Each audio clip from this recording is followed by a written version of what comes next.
Olá, muito bom dia para você, ligado aqui na TV Candidez. Está no ar o programa Espírita Nova Era, uma realização da AME, Aliança Municipal Espírita de Divinópolis, com a coprodução do CEP, Centro de Estudos e Pesquisas Espíritas, também de Divinópolis. A mensagem consoladora e esclarecedora da doutrina espírita em forma de luz e aprendizado neste momento de bate-papo aqui na TV Candidez. Recebendo hoje no estúdio nosso amigo Marcos Pessoa, ele é de Nova Serrana e está conosco aqui hoje, podendo falar sobre um assunto muito importante que é o homem de bem. Como podemos nos tornar homens de bem? E essa é uma visão da doutrina espírita sobre esta questão. Ele vai trazer esse conteúdo para nós hoje aqui neste bate-papo. Bom dia, Marcos. Bom Seja dia. bem-vindo. Obrigado. Que Jesus o abençoe. Obrigado. Bom dia a todos. Marcos, para iniciarmos aqui, quem é o homem de bem? Eurípides, a gente tem lá no capítulo 17, né, do livro O Evangelho segundo o Espiritismo, Sim. né, um tópico do Evangelho segundo o Espiritismo. E eu gostaria de ler aqui na íntegra o que Kardec coloca, né, Sim. no início, quando ele vai falar do homem de bem. Ele vai dizer o seguinte: o verdadeiro homem de bem é o que cumpre a lei de justiça, de amor e de caridade na sua maior pureza. E a partir daí, ele vai começar a dar exemplos, entende? De Sim. coisas que o homem de bem faz. Sim. Vai dar um modelo, né? Ele vai criando um modelo ali, falando para nós isso aí. E, então, essa questão do homem de bem, da gente entender essa proposta, porque essa proposta ela é muito completa, né? A gente às vezes vai até achar que o que está falando aqui seria perfeição máxima, mas lá no finalzinho ele ainda fala para nós o seguinte: olha, o homem que tem todas essas qualidades, né? Até peço o pessoal para ler o que está lá, porque não daria tempo da gente abordar tudo aqui. Ele, né, não são todas essas qualidades que compõem o homem de bem, mas ele conduz às outras, ou seja, além de tudo que ele vai colocar aqui, né, que são grandes qualidades que as pessoas deveriam ter, que nós deveríamos ter, ele vai colocar que ainda existem outras, né? E ele vai colocar que o homem de bem também se esforça por se melhorar. Então aí já dá também uma visão seguinte, que o homem de bem, ele não é o homem completo, ele não é o homem perfeito, né? Ele é um homem que está em busca e tem consciência dessa busca, dessa perfeição. E isso é muito importante, porque, ou seja, é o meu foco, é a minha meta, é aonde eu quero chegar. Igual você falou, será que eu quero ser um homem de bem? O que é ser um homem de bem? Por que eu preciso ser um homem de bem? Né? Então aqui Kardec vai colocar justamente isso para nós.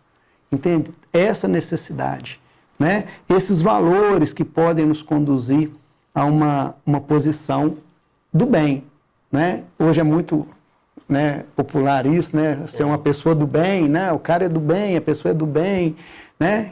E a gente entender o que é do bem realmente, acho muito importante. Então aqui a gente tem detalhadamente sobre isso aí. Seria então justamente isso que o Kardec coloca, essa busca dessa perfeição através de começar a vencer essas más inclinações, essas más tendências, procurar uma postura mais adequada, mais, vamos dizer assim, correta diante da vida, né? Este é o verdadeiro caminho para conquistar o meio de ser um homem de bem.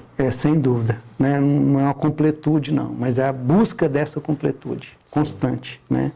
Então, bem colocado pelo Kardec, né? Então, quando Jesus não aceita o título de bom, né? Quando ele fala, vós és bom, e ele bom, na verdade, é o Pai, né? E eu sou, e como ele coloca, vamos colocar o termo bonzinho, para a gente entender este meio de buscar melhorar, como Cristo nos convida através do Evangelho.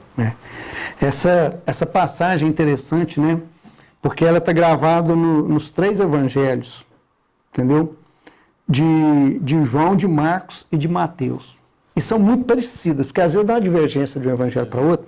Expressão, né? Em Marcos está em 10, 18, né? Em Lucas 18, 19, né?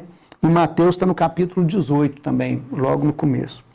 Mas lá está lá na passagem que é do jovem mancebo. Sim. É um jovem que vai interrogar, um jovem rico, né, que vai, parece que Lucas vai falar de um príncipe, que vai interrogar Jesus, né, sobre o que ele tem que fazer para herdar a vida eterna. Entendeu? E ele diz o seguinte, né, bom mestre, né? Então ele fala para Jesus, bom mestre. E Jesus vai falar para ele o seguinte, por que me chamas bom? Ninguém é bom senão um, que é Deus. Então a gente vai entender o seguinte, Jesus vai dizer que essa qualidade da bondade é uma qualidade divina. Mas aí, por outro lado, entende? Sim. Tem uma passagem, né, onde Jesus também, ele vai dizer o seguinte, em João 10,14, que é o bom pastor. Ele fala o seguinte, eu sou o bom pastor e conheço as minhas ovelhas, e das minhas ovelhas sou conhecido. E depois, mais para frente um pouquinho, no 14, me parece, ele vai refrisar isso, né? O antes ele fala do bom pastor. Então, ele se diz bom. Aí eu pergunto, gente, mas por quê? Que num determinado momento Jesus fala, né? Bom só há um que é Deus, e no outro momento ele vai falar, eu sou o bom pastor. Será que Jesus está se contradizendo? Aí isso é complicado, né, da gente entender. Por que ele não aceita? É uma questão de profundidade, entende? Sim. Porque qual que é o sentido da palavra bom e o que aquele jovem queria de Jesus? Então, quando o jovem coloca bom, ele coloca na condição da compreensão humana, dos valores humanos, certo? E mais, ele coloca num tom bajulatório. Sim. Né? Você, toda vez que alguém bajula alguém, você quer algo em troca. Então, ou seja, aí ele já desarma o jovem, falando, eu não sou bom, bom só o Pai que está no céu, né? Que é Deus. Sim. E aí depois ele ainda vai falar, né? Não matarás, não fazer o jovem, fala, eu faço tudo isso, né? E né, se eu faço tudo isso, eu falo o que ele deveria fazer para herdar a vida Sim. eterna. Aí Jesus fala, então, se você faz tudo isso, vai e vende tudo que você tem e me segue. Ou seja, ele coloca ele em xeque ali, que ele estava realmente demonstrando uma condição de uma bondade, de uma coisa que ele não sabia, que ele não conhecia. Já na outra passagem, quando ele diz, eu sou o bom pastor, aí a gente vai pegar lá na doutrina, na questão 625 do Livro dos Espíritos, quando fala que Jesus é guia e modelo, né? A observação de Kardec. Ele vai falar o seguinte, que Jesus, né, é o tipo mais perfeito que Deus tem oferecido ao homem, para que ele sirva de guia e modelo. Sim. E a doutrina que ele trouxe, que é o Evangelho, a expressão mais pura da lei do Senhor. E quando a gente vai estudar o Evangelho, a gente precisa entender isso, que hora que Jesus se coloca como um espírito, e que hora que ele se coloca como uma representação dessa lei. Porque ele não escreveu nada. Sim. Então, nesse momento, quando ele fala, eu sou o bom pastor, ele, o Cristo, não, ele é a mensagem. Entende? Então, a mensagem que ele trouxe, que é a mensagem de Deus, essa é boa. Né? Esse é o bom pastor. Entendeu? Mas na condição daquela, né, daquela bajulação, vamos dizer assim, né, ele não aceita. Entendeu? E no sentido de pastor, a gente sabe que naquele tempo ele falava por parábolas, e a questão da parábola se refere que o bom pastor, as ovelhas o seguem, né? Então ele quis dizer nesse sentido, o caminho é comigo, né? Vamos colocar assim, seguem-me que encontrarão a felicidade, vamos colocar nesse sentido. E aí quando ele coloca a expressão bom mestre, obviamente, igual você colocou, uma bajulação, no sentido assim de querer testá-lo também, porque houve essa questão da conversa nesse sentido, né? Vamos testar ele aqui agora, vamos ver quem é ele de fato, né? O que ele vai nos colocar. E aí ele coloca, bom é o Pai, né? Então assim, para a gente entender, o bom no sentido que a gente também tem que ter a humildade, e também o bom no sentido que a gente tem que realmente pensar naquelas quesitos que nós já conquistamos, né? Nas virtudes que já adquirimos. Importante. E é isso que ele quis nos mostrar realmente com esses pensamentos para a gente refletir, não é verdade? Sem dúvida, isso mesmo. né? Então, o Evangelho tem essa riqueza, né? Tem essa. Evangelho, a gente está, às vezes, acostumado com o estudo miudinho, né? Você vem 10 para o estudo, você chega com uma ideia e vai embora com 10. Isso. Né? Maquinando. Então, é muito bom e é necessário. O homem de bem, então, Marcos, e o homem bom, o homem de bem e o homem bom, eles se distinguem em que momento? Como podemos entender melhor aqui para os nossos amigos telespectadores esta passagem que Jesus coloca para nós? Então, agora aí olha para você ver. Aí tem uma outra pegadinha. A gente precisa entender o bom lá, Isso. né? Porque quando ele está falando do homem de bem, o homem que busca o aprimoramento, né? Ele vai fazer assim, ó, respeita nos outros as convicções sinceras e não lança anátema. Kardec vai falando isso. Aí tem um ponto que ele diz o seguinte, ó, o homem de bem é bom, humano e benevolente para com todos. Entende? Mas Kardec então está dizendo que o homem de bem é bom. Mas bom não é só Deus? Não, bom, né, na visão de Jesus, é aquela mensagem que vem de Deus, é aquela, né, que ele vai se dizer. Então, quando Kardec coloca que o homem de bem é bom, a bondade, né, ela é uma das características do homem de bem, é um dos valores que o homem de bem precisa buscar. Dele, né? Ele é uma dessas características, né, com a benevolência, né, com a paciência, porque lá no Evangelho, segundo o Espiritismo, né, a palavra bondade, ela aparece 40 e tantas vezes, eu pesquisei, não me lembro agora a quantidade certa, e na sua quase totalidade, a palavra bondade, ela está associada a Deus. Bondade divina, bondade de Deus, Deus na sua bondade, entende? Então, é uma qualidade realmente que nos aproxima muito da divindade, né? Porque você chegar num estado de bondade, não o bonzinho, como você falou, né? O bonzinho geralmente é aquele que aceita tudo, que tudo está certo, mas o bom, né, é diferente do bonzinho. Então, essa bondade e esse bom, ele é um valor, né, do homem de bem, que deve ser perseguido, né, que deve ser procurar ter esse valor, porque ele nos aproxima muito da divindade. E ele vai encerrar várias atitudes, várias ações, a ação do amor, né, porque senão aí fica mais complicado, não seria bondade. Né? Igual Kardec próprio coloca nessa passagem do Evangelho, ele põe essa parte onde fala sede perfeitos como o vosso Pai é, e aí ele traz para nós essa reflexão sobre a questão do homem de bem, vencer as suas más inclinações. São tantos assuntos para a gente poder analisar e refletir sobre essas más inclinações, né, Marcos? Principalmente quando o próprio Cristo nos convida, né, até a amar os inimigos, a fazer pelo outro aquilo que seria necessário, que a gente quisesse que fosse feito por nós, né? Então, isso já é o passo do verdadeiro homem de bem. Sem dúvida. Sem então, dúvida. Há um passo muito maior para a gente poder vencer. Então, assim, o que mais você pode nos trazer dessa mensagem do Kardec, dessa passagem do Evangelho, sobre esse conteúdo tão importante para a gente pensar e refletir mesmo sobre o verdadeiro homem de bem? É a visão, né, Eurípides, que a gente faz do mundo, das pessoas, entende? Né, porque esse sentimento de bondade, ele nos aproxima, ele nos faz ver o bem em tudo, as coisas boas, a bondade da vida. Francisco de Assis, né, no livro do Miramês, a gente vai estudando, e mesmo as pesquisas que a gente faz aí sobre Francisco de Assis, então ele se casa com a senhora pobreza. Né, era a regra única lá dos franciscanos, era a pobreza. Né? E ele fala que a pessoa comum, certo? A pessoa do meio comum, ele aceitava, ele se aproximava das pessoas, né? Porque não só das pessoas, mas como da natureza, né? Tem o poema dele, Irmão Sol, né? Então, Irmão Vento, Irmão Sol, Irmão Lua, na música do Padre Zezinho, né?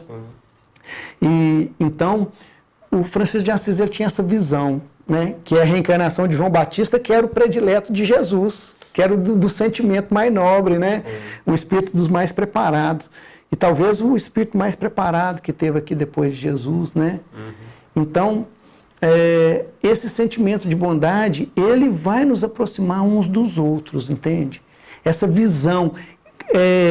Francisco de Assis ele chega no ponto de dizer o seguinte, que não era só a pobreza externa que os monges ou os franciscanos deviam procurar. Nos outros ele aceitava tudo, ele aceitava as condições da vida mundana, sabia da necessidade e via o bem em tudo. Porque naquela época a maioria dos religiosos ficavam em mosteiros, se afastavam do povo e condenava tudo no povo e condenava tudo no mundo. E Francisco modifica essa visão da época, de ver a beleza divina, de ver a grandeza da vida em todas as coisas, né?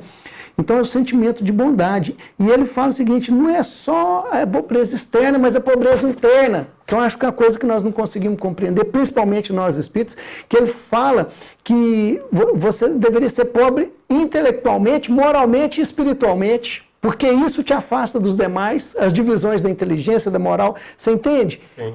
É o nível que o espírito chega de compreensão, né? De aproximação através da bondade desse sentimento divino. Por quê? Porque era bom.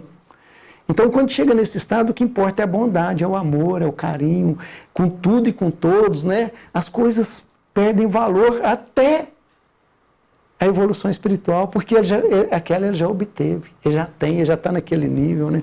Muito bom. É profundo isso, eu estou pensando ainda, estou estudando. É igual naquela historinha com o Chico Xavier, que o ladrão vai lá para roubar lá à noite e o Chico deixa ele levar as coisas, ainda pede para ele sair pela porta para eles não acharem que ele estava lá roubando. Né? Mas não é, cara. Isso é realmente a bondade. Mas não é isso. Imagina isso hoje no nosso lar, hoje nós ali achando que uma pessoa dessa vai adentrar a nossa casa, qual é a condição que a gente estará de esperar por ele, né? Hoje você vê uma pessoa que às vezes você não concorda com a ideia dele, e ele sofre um revés na vida, né? E a gente, bem ou mal, cara, você faz merecido, né? Quem planta vento colhe tempestade, por aí. Mas a gente não consegue se colocar na condição do outro, independente da ideia que ele tem, do que ele manifesta, se ele gosta de você ou não, se ele é uma pessoa boa. Mas a gente não tem condição de colocar no outro e ver que às vezes ele está sofrendo, e se ele está sofrendo, ele merece, né? Pô, o que está passando o outro lá? Está doente, está sofrendo, causou isso, não importa. O bom samaritano não pergunta para o outro que foi assaltado o que é, não. Ele chega lá e socorre. Independente de quem seja, realmente é o que ele faz, né? Fazer ao outro sem olhar a quem, né? Essa é a proposta que você colocou do bom samaritano. Isso. E é um verdadeiro homem de bem. É que ele é. Né? É a mensagem, né? A parábola do Evangelho que mais traduz para nós qualquer tipo de ação, de atitude, de caridade. Muito bem. Qual o primeiro passo para se tornar, então, um ser melhor? Qual que é esse caminho, assim, que você pode nos dizer à luz da doutrina espírita para nós? A doutrina espírita tem uma receita para isso. Entendeu? Kardec deixou a receita. Kardec, né, perguntou aos espíritos, os espíritos deram a receita. Na questão 780. Entendeu? Kardec pergunta aos espíritos o seguinte, né? Se a evolução intelectual precede a evolução moral. Sim. Então, quando nós estamos falando de homem de bem, nós estamos falando de aprimoramento de sentimentos. Sim. E não só de conhecimento. Sim. Porque conhecimento a gente está cheio, né? Mais do que a gente talvez tenha necessidade no momento. Eu falo da humanidade em si. Porque muitos conhecem, mas poucos vivem aquilo que aprenderam. Né? E Jesus fala, né, que se seus olhos forem bons, todo o teu corpo terá luz. Luz é conhecimento, né, metaforicamente. Sim. Mas cuidado para que a luz que há em ti não se transforme em trevas. Então, através da luz, a gente fez a bomba atômica. Sim. Tá certo? Então, o primeiro passo, né, aí os espíritos respondem. Precede a evolução intelectual, precede a evolução moral? Aí os espíritos respondem o seguinte: decorre desta, mas nem sempre a segue de imediato. Então, ou seja, a evolução moral, o aprimoramento, o aperfeiçoamento, decorre da evolução intelectual. E a evolução intelectual não é só conhecer física, química, biologia, doutrina espírita em si, mas é filosofar, é entender, é buscar. A pessoa te bate a porta, te pede 1 quilo de mantimento, você pega e ela te pede dinheiro para pegar o ônibus e ela está cheirando álcool. Você dá ou não o dinheiro? Se você tiver de pensar, entendeu? Ainda você não tem uma evolução intelectual para decidir aquilo ali. Você fica, né, patinando, igual eu falei aqui agora. Estou pensando na colocação de Francisco de Assis. Não tem evolução intelectual, ainda vou, né, um dia talvez a gente tenha. Então é essa evolução intelectual, né? E aí segue-se a essa evolução intelectual a evolução moral. Aí os espíritos, mas como pode decorrer, né, a evolução intelectual engendrar a evolução moral? Aí ele fala, dando melhores condições, né, do homem de conhecer o bem e o mal, de entender o que é bom e o que não é. E então melhores condições de uso do livre-arbítrio. Então, ou seja, para eu me tornar um homem de bem, eu preciso conhecer mais profundamente a vida e as leis da vida. Que hoje as leis da vida não são só para nós, ou as leis divinas, vamos falar de leis da vida, leis divinas, leis universais. Química, física, biologia, lei divina, lei universal. Né? As leis morais, leis universais. Não é? Como que eu me relaciono com você, com as coisas, com o mundo? Então, quais as leis que regem isso? Como são essas leis? Então, esse conhecimento, esse entendimento é o primeiro passo, porque depois que você aceita a lei divina da evolução, já trata disso de forma automática, porque toda vez que você não cumpre aquilo que você já sabe, a consciência aponta, né? Porque é onde a lei divina está gravada na consciência, depois que você desperta ela, que você entendeu, ampliou, né? Aí se você não cumpre, ela acusa. E aí você colocando essa parte aí nessa questão do Livro dos Espíritos, nós vamos lá na pergunta 919, né? Que Kardec pergunta qual o meio mais eficaz tem o homem de se melhorar nesta vida. E aí Santo Agostinho traz aquela fala muito... sem dúvida, sem dúvida. Importantíssima, uma reflexão muito boa para a gente pensar. Autoconhecimento. Conhece-te a ti mesmo. Muito bem lembrado, porque é uma passagem importantíssima, né? Sim. Agora, se eu não tenho um cabedal, né, para eu refletir no que eu tenho feito, que é isso que eu faço, né? Todo dia, quando eu deitava, eu olhava o que eu tinha feito. Agora, né, se eu achar que isso aqui não é tão mal, isso aqui não é tão ruim, eu não vou ver. Não é isso? Então, para chegar lá, tem que ter um espaço. Como se a gente tivesse duas caixinhas. Então, isso aqui foi legal hoje, isso aqui não foi. Qual que está pesando mais na balança? Agora, o problema é eu separar, né? O nosso erro nunca foi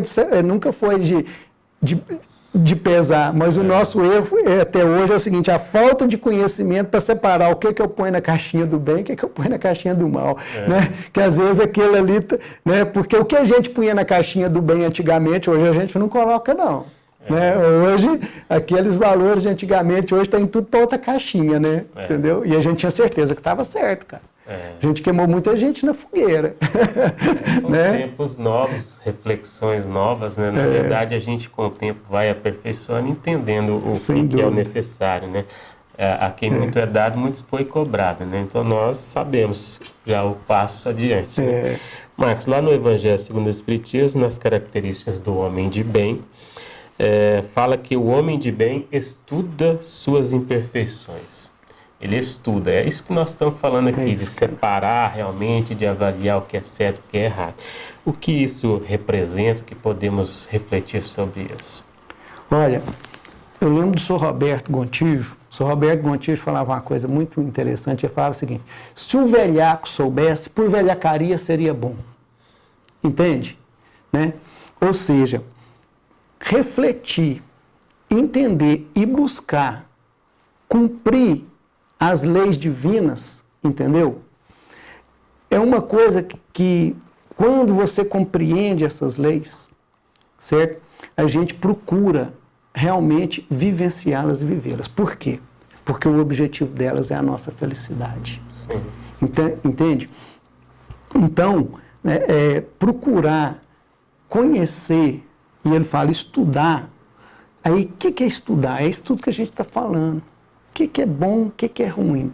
O que era bom ontem já não é bom hoje. E será o que eu estou achando que é bom hoje? Será que amanhã eu vou continuar achando?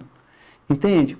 E analisar. E a gente tem um termômetro muito bom para isso, sabe, Eurípides? Sim. Porque a gente geralmente, eu costumo falar dos nossos valores negativos, não vamos falar defeito, né? Igual iceberg. Fica uma pontinha para fora e 3/4 debaixo d'água. Só aparece a pontinha, mas na hora que ela derrete, entendeu? Sempre vai ter uma pontinha para fora, entendeu? Essa pontinha é aquilo que mais nos faz sofrer no momento. Você quer saber qual o seu maior, né? Por que eu sofro tanto? Estuda o que causa o seu sofrimento, em quais os momentos, da onde que vem, que você vai achar ali suas maiores imperfeições. Então essas, né, que a gente precisa entender. Então estudar, e é difícil, porque a gente evoluiu e tudo que nós adquirimos através da evolução nos trouxe até esse ponto. Então a gente entender, né, aquilo que está errado na gente, tem que estudar. Sim, e não é estudar em catedrais, né, filosóficas, mas estudar a vida. Por isso que a doutrina do Espírito tem a parte a científica e a religiosa, né? Porque precisamos estudar, entender a vida, ampliar de tudo, né? E saber de tudo, um pouquinho, né? Porque aí a gente vai ampliando os horizontes e vai estudando. E aí a gente se aproxima cada vez mais da nossa destinação final, que é a felicidade suprema. Não é isso? Sim, com certeza. Dentro do que você está falando, realmente aí já é o momento assim, de se autoavaliar e conhecer a si mesmo, né? Sem dúvida. Bom, nós chegamos aqui ao final do nosso programa, nesse bate-papo de hoje com Marcos Pessoa. Marcos, nosso agradecimento pela sua participação, Obrigado. contribuição aqui com o nosso programa, o programa Nova Era, que é uma realização da AME e a coprodução do CEP. Qual mensagem você deixa aos nossos amigos telespectadores nesta manhã de sábado? Sem auto-obsessão, né?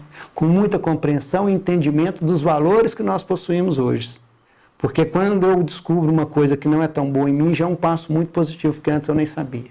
Sim. Então, auto-entendimento, auto-perdão, auto-amor, né? Cuide bem de você, cuida, né? Não entra em neuro, em paranoia não, porque não vai te levar a nada, né? Então, cuide-se, ame-se, né? Que daí isso vai redundar em sua volta e vai voltar em seu benefício. Com certeza. Né? Agradecemos, Marcos. Eu que agradeço. Agradecemos a você também pelo carinho da sua audiência. Um bom dia e até o próximo programa.